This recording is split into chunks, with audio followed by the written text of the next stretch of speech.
Hi, I'm David Dillon. I'm an industry experienced chartered accountant and president of the Virtual CFO Association in Australia.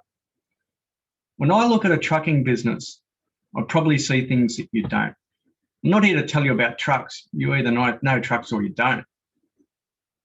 But I know what clients value and I know what clients pay for. Over 30 years, I've developed an eye for inefficiency, waste and excess. Now, don't get me wrong, accountants can love trucks too, and I've been a long-time lover of American iron like Kenworth and Peterbilt. But I know what makes money and I know what costs money. Now, many owners go into the transport business with not much in the way of business training. They put their house on the line, buy a truck, and launch into business with little more than passion, a good work ethic, and hope that things work out.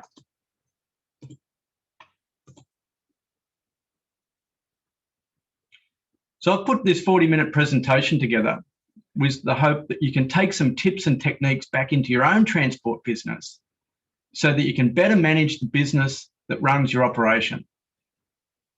Increases to drivers' pay, increases to fuel, more compliance around load limits, axle weights and driver hours, together with downward pressure on freight and storage rates, all make running a transport company as hard as it's ever been. The cold hard fact is that freight is essentially a commodity. Price it too high and someone will do it cheaper. Too low and you'll be flat out going broke.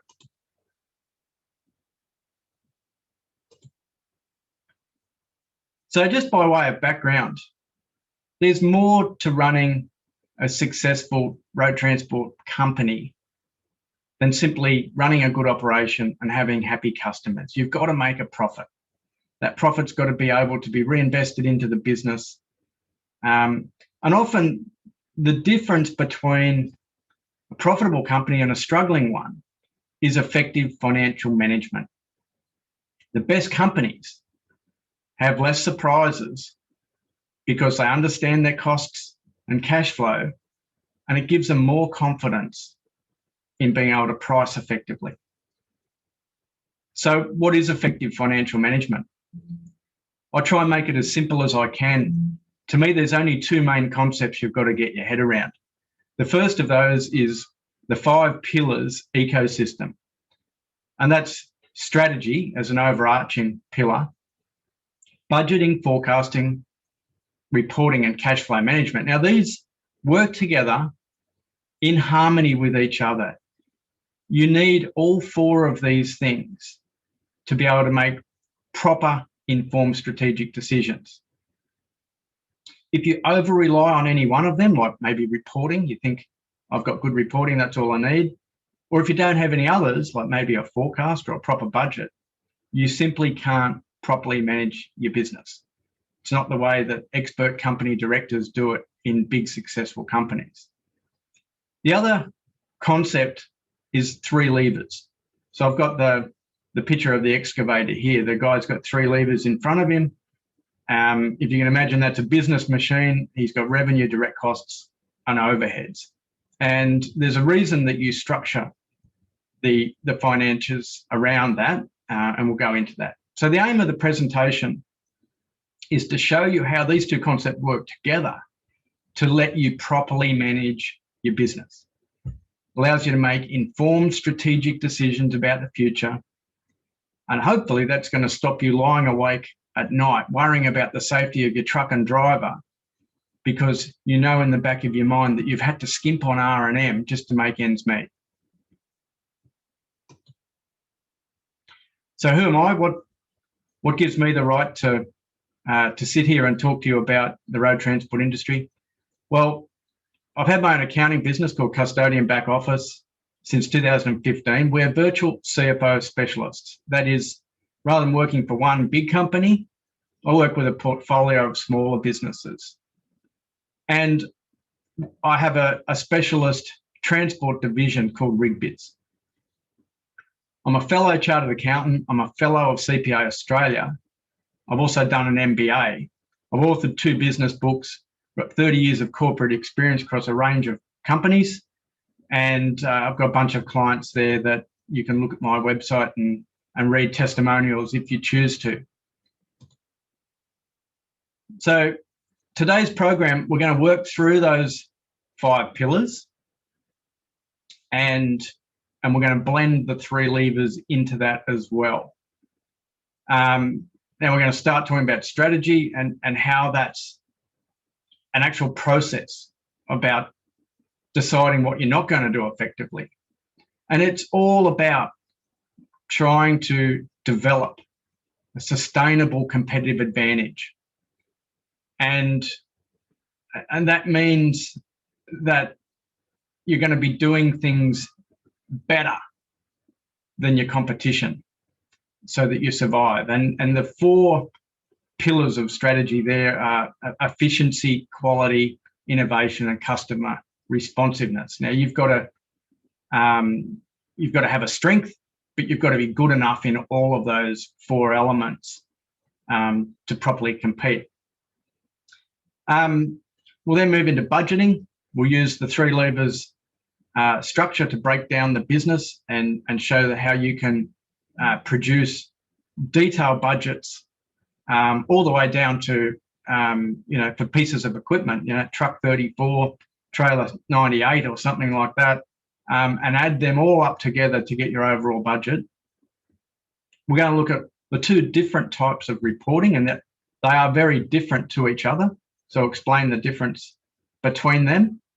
We're going to look at forecasting, and we're going to show how putting yourself out in front of the business and making assumptions allows you to look at the scenarios and strategically manage the best outcome. And then we're going to look at cash flow management and how you've got to have, an eye to the future 12 months out, as well as a very good grasp on the next 90 days, the immediate short-term one. So strategy, it's a process that needs to be constantly evolving. You need to be reevaluating it all the time. And you're striving for a sustainable competitive advantage. So you might imagine a sailing boat setting out from port A going to port B. It's not just set the sails and go down below and just wait it out. If you imagine the Sydney to Hobart guys, they're on that water, they're constantly reading the conditions, they're trimming the sails, it's hard work keeping the boat on its course. So this process starts with having a vision. It's your guiding light. There's a great video Simon Sinek has called What's Your Why? It's worth watching if you've never seen it. And it talks about purpose and how that, to get people to buy into your vision, so that's customers, stakeholders, staff, whoever. It needs to be more than just about lining your pocket. People don't buy into that, but they do buy your why. Why are you doing this? Who do you exist to serve, and how should you serve them? So that's sort of higher level. I guess that's the idea, but pulling it off is a lot harder than just having the brainstorming idea. I'm going to do this. Actually making a successful business out of an idea is a lot harder than having the idea. So then, armed with that goal, that strategic goal or vision, you then need to look at what you're good at, what's realistic, what are we going to be able to do better than other people, and where can we do it? So you'll do this SWOT analysis and look for opportunities, and be realistic about your weaknesses. You don't want to try and build a business in something you know nothing about. Play to your strengths, right? But be aware of the threats. And a lot of people will stop a strategic analysis at that point, but there's much more to it. That's really the starting point. You then need to be aware of your industry and changes to the industry, changes to the competitive tension amongst the other rivals in there. The barriers to entry can change. A good example of an industry that's been really shaken up lately is the taxi industry. they would have thought that they were safe. Now Uber's come in under their guard. They're expecting that their licensing would save them, and the politicians haven't come to the party there for them. So it's been decimated, and Uber's doing a lot of damage to that particular industry. Moving down, then you'll need to understand the broader landscape in the broader community, in the world that you live in, because things change, technology changes. You know, the political landscape can change.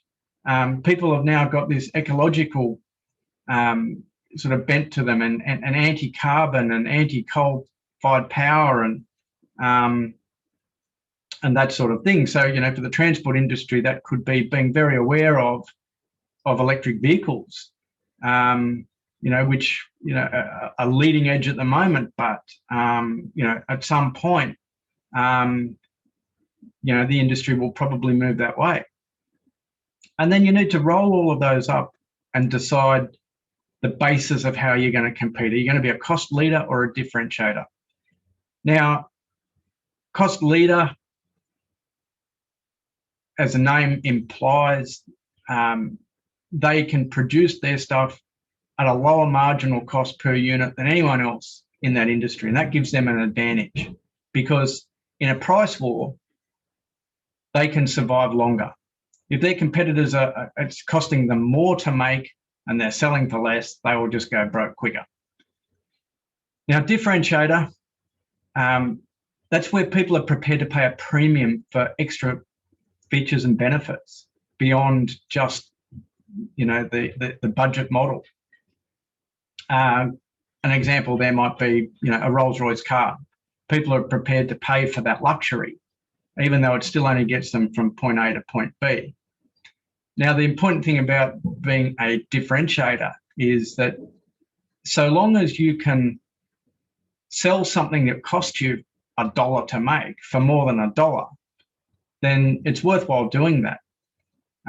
So if you spend $1 on advertising to convince people that your good or service is better than the opposition, and you make $1.05 return from that, your ROI is positive, then that's worthwhile doing. If it costs you $1 and you only make 95 cents, you'll go broke. So that's all pretty obvious stuff, but that helps you craft your strategy. Once you've got that, the next stage is putting that down into a business plan. And the first 12 months of that business plan is the budget. Now,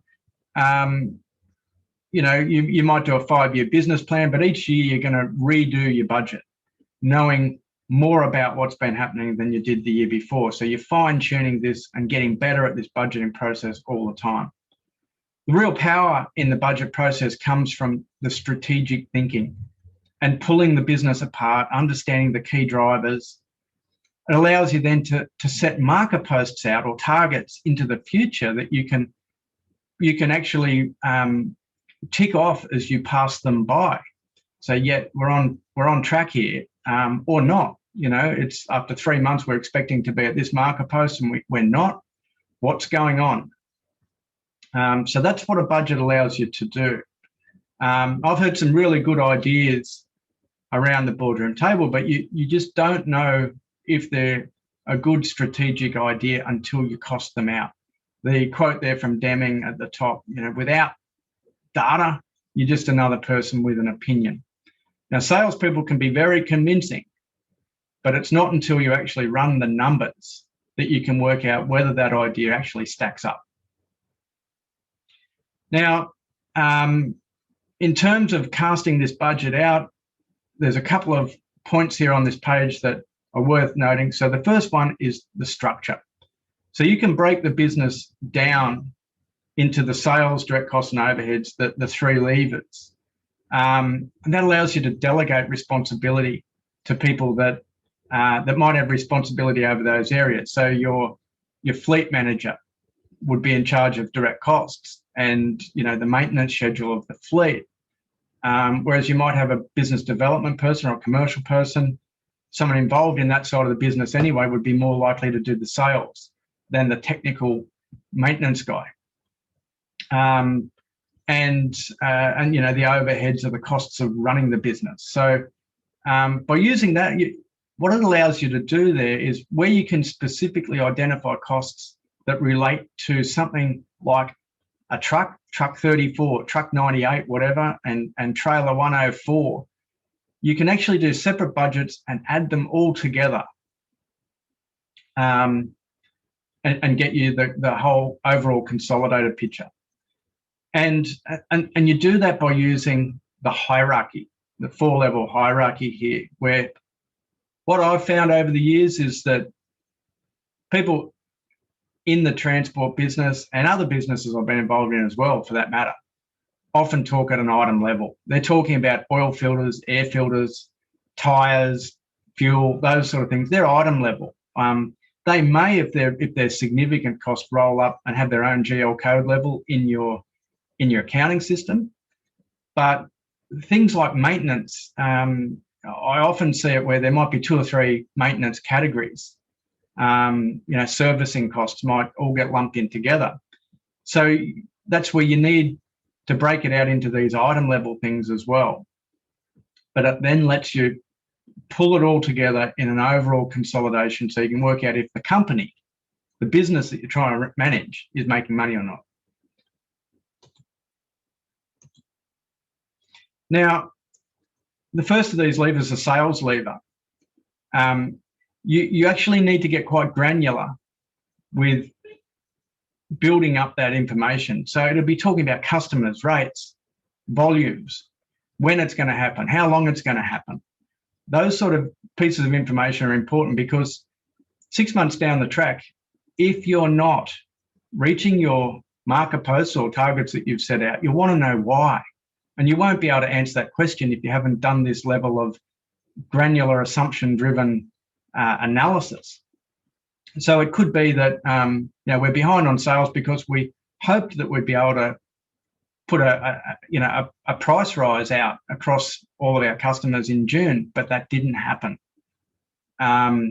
Or we were expecting to win, you know, customer ABC, and we didn't. We're expecting to retain customer ABC, and we lost them. There's sort of significant differences. So this will allow you to explain all that. And when I put these together, there's sort of 3 angles that you need to come at to try and work out if it's realistic. So we'll talk about forecasting in a minute, but I always have a rolling 12-month revenue forecast that pushes all the way up into the sales funnel, hanging out there. That's always updated. It should be, you know, something you can pull together, you know, within a few hours and have the most recent snapshot of what that sales funnel looks like if it all comes off. And so is it consistent with it? You know, if your forecast, to the best of your knowledge, is saying that you're going to make 4 million and you're budgeting 6, where are you going to make the other 2, right? How are you going to do that? And you might also look at then capacity checking and say, is it possible? You know, if we've got to run our trucks 27 hours a day, 400 days a year to make this possible, then it's impossible.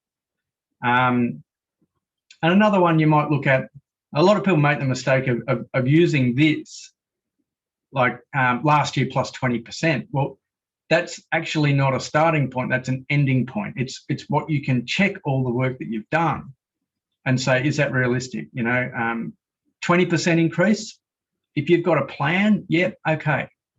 20% increase, if you have no plan on how you're going to do that, is almost impossible. And if you're talking about a 50% increase, then the warning bells should be ringing here saying, hang on, how are we going to do this? Because it's a lot easier to say that you're going to increase sales by 20 or 50% than it is to actually do it, as you know. And then you can slice and dice that up by putting some analysis on there as well, you know, whether it's line haul, local, interstate, what type of freight it is, if you've got a diversified business. And it allows you then to just slice and dice that information up and easier to drill down into it later on. So the direct cost or operating cost, OPEX budget, whatever you want to call it, I like to do that where I start at a granular level of detail. So in this example, I've got the blue subheading in the picture below, 23,792. And this isn't all of those elements, is just a snapshot, but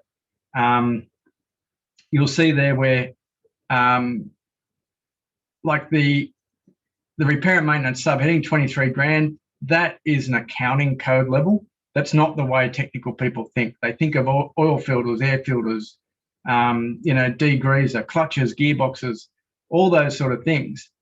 And you can then use this information as part of your procurement plan. You've got, an idea about what you're going to buy for the next 12 months. That lets you shop that around. Go to a couple of different suppliers and say, look, I'm going to buy, 400 tyres next year. What's your best price? And shop it around or whatever. I know some of those suppliers might have been with you a long time, and there's an element of loyalty there, but it's also not a charity. And finally, the overheads, which are the costs of running the business. Now, they need to be fit for purpose, but also match your strategy. So, if you're a cost leader, you can't afford, an office in 400 George Street on the 72nd floor with views to the Harbour Bridge. You just don't need that. You're more likely to have an office sitting on top of a workshop or next door to a workshop somewhere out in the suburbs. That's fit for purpose, matches your strategy. It's good enough. And anything that you spend beyond that, you need to be able to justify rationally. So to an extent, these costs are discretionary or controllable. You need to spend money, but do you need to spend that much? Or, you get a bit of an option about what you do. So the other thing is you need to keep them separate from your operating costs because you want to measure gross margin. A lot of the times, whether the business pays, salaries to directors or family members or whatever it is, you don't want that sort of blending in with the performance of the business. And that gross margin percentage becomes something that's comparable year to year. So you might be aiming for, for a 35% gross margin there. As soon as that gross margin dips, you know that you've either got a direct cost problem or a revenue problem, and it stops you chasing shadows around.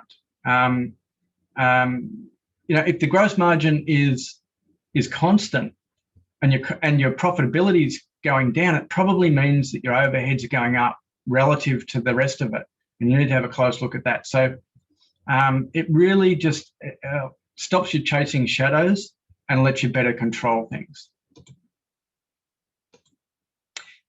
Now, another one of the pillars is reporting, and there's two distinct different types of reporting. A great quote there from Peter Drucker, an American strategist and management expert: you can't manage what you don't measure. Now, reporting is the feedback mechanism that lets you measure how well your strategy is working. It's the point where you're going past the marker posts that you're putting out with your budgeting. And through this variance reporting, you should be able to identify if things are working. And if not, you need to feed that back into your strategy and say, well, why isn't it working? What do we need to actually change? Warning bells should be going off there. Now, there's compliance reporting. A lot of people think that's it. Profit and loss balance sheet. As long as you can reconcile your Xero account or QuickBooks MYOB or whatever you're using, then you probably think that's the end of reporting. You pass it over to your tax guy and away you go. Now, the thing with those reports, compliance ones, is that they're effectively absolute and objective in nature. So the people that work on them, the tax people, the auditors, ASIC and everything, it's all absolute and objective. The other type of report are management reports. Now, these are used by the business to help run the business. And it's an area that's really taken off over the last 30 years, and business intelligence and trying to be able to predict using things like leading indicators so that you can make better, quicker, informed strategic decisions. And often you'll blend financial and non-financial information into it. There's charts and stuff. Now, be careful. There's a lot of people that are using reporting tools that turn your compliance reports into charts and stuff. And really, to me, that's just paint by numbers. It's just telling you the same thing. Management reports really should be putting you out in front of the business and giving you an idea of the trajectory of the business. So you're using things like KPIs to track trends. You're using matrix reporting so that you can track, your different business units and locations to slice that up into a cube, if you like. So you can really hone down on areas of the business that need looking at. And they can be all presented on a dashboard. Leading, lagging, the forecast, how you're going against budget. The KPIs might be things like, cost per kilometre, how that's translating, revenue per kilometre.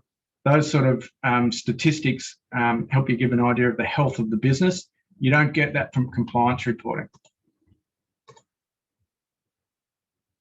Now, forecasting, that's another pillar.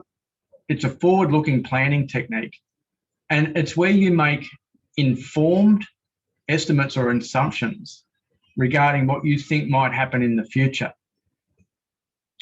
And often you'll do that on what's called a weighted probability method, where, something's a 50-50 chance of going ahead. Well, what do? Do I put in all of it or none of it? Well, the best practice is to put in a weighted average where you put in half of it.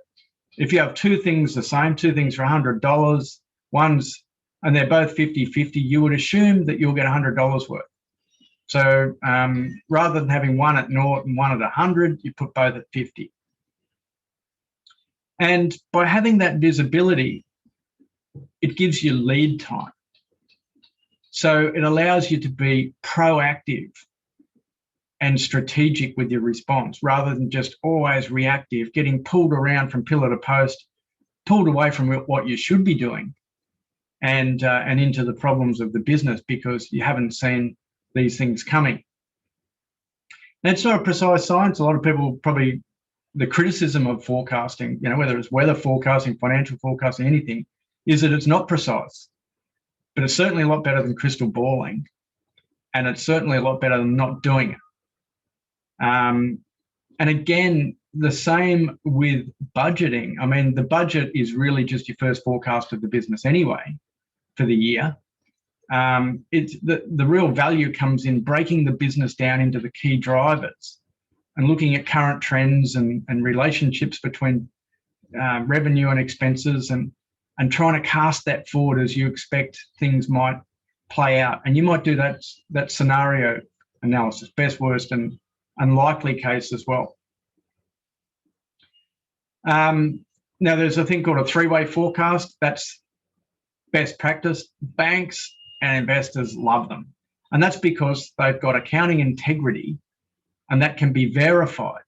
All of the information flows through. It's sort of like putting all the lollies in a jar and putting the lid on. And then it's just a question of testing the lollies. So, they will go upstream into the forecast information and test things and say, what's this? How's this made up? You think you're a 50-50 chance of this? Why do you think that? And that's where they will really drill down into things. And what forecasting forces you to do, because you're constantly updating it, you should be talking to your customers. It gets you closer to your customers so you can manage the relationship. A lot of people sort of shy away from it. It's a bit awkward talking to your customers about the future and what work they're going to give you, but you need to be doing it. The best companies do. You know, if you're just passive with your sales pipeline management, then opportunities will pass you by to people that are better at that proactive management than you are. Cash flow management. So great saying here, I'm sure you've all heard, revenue is vanity, profit is sanity, and cash flow is king. It's where the rubber meets the road. Everything else that's going on in your business will eventually materialize as cash flow. I have a saying, it's every decision you make, every action you take has a financial consequence, and this is where the rubber hits the road. So there's a long range one that you can, it's really to give you comfort that you're going to be able to meet your obligations as and when they fall due over the year. Now, which is a directors, a requirement of directors under the Corporations Act. It's not just a nice to have. It's the law. So it's going to point to, if you've got enough, if you don't have enough, where are you short? And it's going to give you some time to manage that. If you've got to get some money in from somewhere, it gives you a bit of time. You don't just want to run out of cash and go, oh, sorry, we're out of cash. Now, the short range one, that's a rolling 90-day forecast. You would update each month, or you should have updated each month. And it's going to be more of a function of the actual sales and the amount of money your customers owe you and your debtors, the bills that you've got ready, queued to pay. There's a higher degree of certainty here.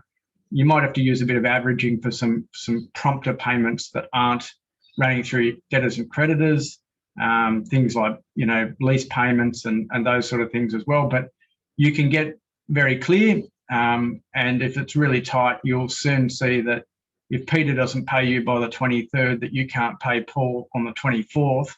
And that allows you to manage that whole working capital sort of management area of the business, debtors and creditors, and manage that properly. So just a little more discussion. 3 out of 5 small businesses fail, and that has devastating effects on their families. Often people lose houses, kids miss out on opportunities. It's just terrible. Now, most of these have a tax accountant and a bookkeeper. And the weird thing is that statistic hasn't changed much over the past 30 years, even with the advent of cloud-based accounting, and now your tax accountant can look into your ledger anytime he wants and that sort of thing. And I'm not suggesting for a minute that it's their fault that those businesses fail. But what it really points out, that something is clearly missing. And I think it's because the people, the bookkeepers, the tax accountants, the auditors, they're always working with absolute objective numbers.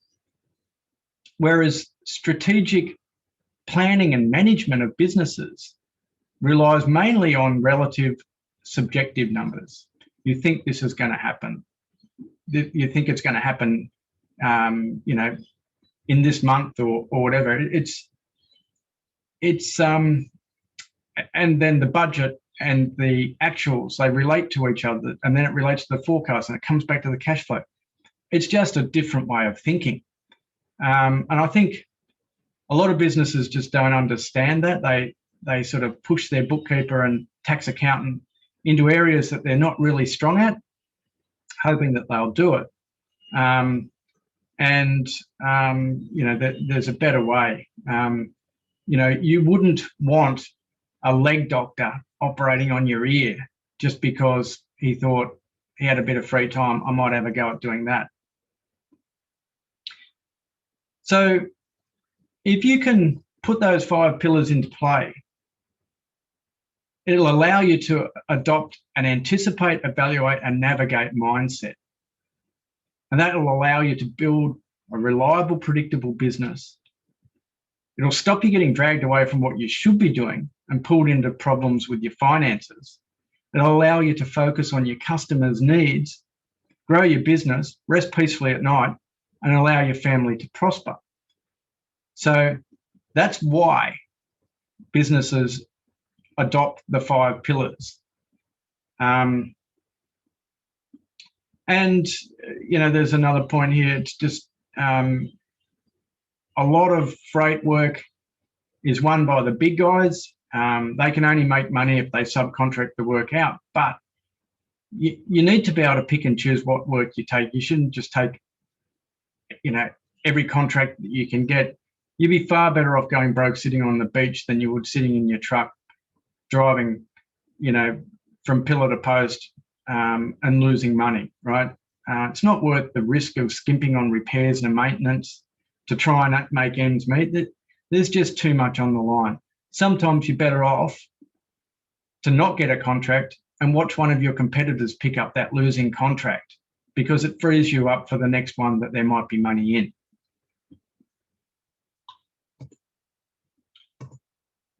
So this is an example of a 3-way forecast: profit and loss, cash flow, and balance sheet, where that would be forecast out 12 months in advance. So this is what I said, the banks and what have you can look at this. They can go out 6 to 12 months into the future and say, in this example, it's a pie shop. You think you're going to sell $10,000 worth of beef pies in June. How are you going to do that? And that's the sort of conversation those people have. They want to get comfort that you're not just making all this stuff up, but then they want to see the surplus cash flowing through to the balance sheet, paying their loans off and that sort of thing, giving them comfort that they're not going to be left holding the can. And another upside of having that certainty around cost management and cash flow management is that you can come up with much more accurate freight rates. It means you don't have to build in these big contingencies into your price and then price yourself out of the work. So you can have more certainty if it is low margin work, high volume work, that you're still going to make money in an absolute sense. So you need to have that sort of comfort that you're including all of your costs, and you actually need to make sure that you allow for an accurate profit margin.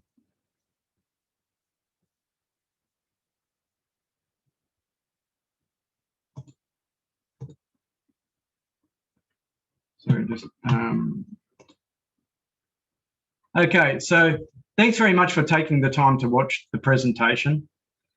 I hope you found it useful and that you can start making informed strategic decisions about your future. If you'd like to get in contact with me or in touch with me, connect with me on LinkedIn, David Dillon, or shoot me a message or jump on my website, www.custodianbackoffice.com, and fill out the contact me details section of that website. So thanks very much again, and take care.